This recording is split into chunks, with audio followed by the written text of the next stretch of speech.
Is it possible that there is a solution for autoimmune disorders that's sitting in your kitchen right now? I'm talking, of course, about the benefits of baking soda for autoimmune disorders, which a lot of people online are talking about. So does it really work? So the idea behind baking soda helping autoimmune disorders goes like this. When you drink a baking soda solution, it neutralizes your stomach acid. The body then responds by increasing that stomach acid production. This in turn activates certain cells in the body called mesothelial cells, which then communicate with nerves, which instruct the body to dampen down its inflammatory output. And other lines of research suggest that drinking a baking soda solution can shift the production of certain immune cells called macrophages from being pro-inflammatory to anti-inflammatory. So it sounds great, but what's the actual proof for this? So I found this study, which was published in 2018, suggesting that a oral baking soda solution could decrease inflammatory signals in those mesothelial cells that I mentioned, which sounds good, but this is not a human clinical trial, but rather a laboratory animal study. I also found this paper published in 2020 suggesting that sodium bicarbonate decreases inflammation in macrophages. However, we're not individual cells, so this is not applicable to us people. There's also this paper which came out in 2024, which again has a very impressive title. However, it is also not a human clinical trial. And that is what the clickbait influencers aren't going to tell you.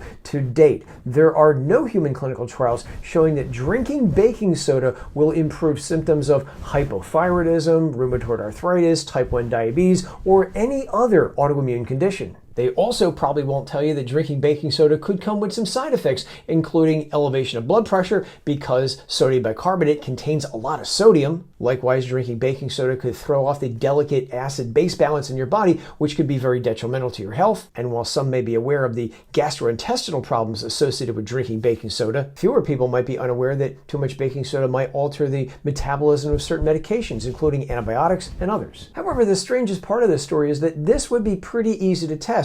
The research goes back at least till 2018. Here we are several years later. How come no one has ever done a human clinical trial involving people with autoimmune conditions?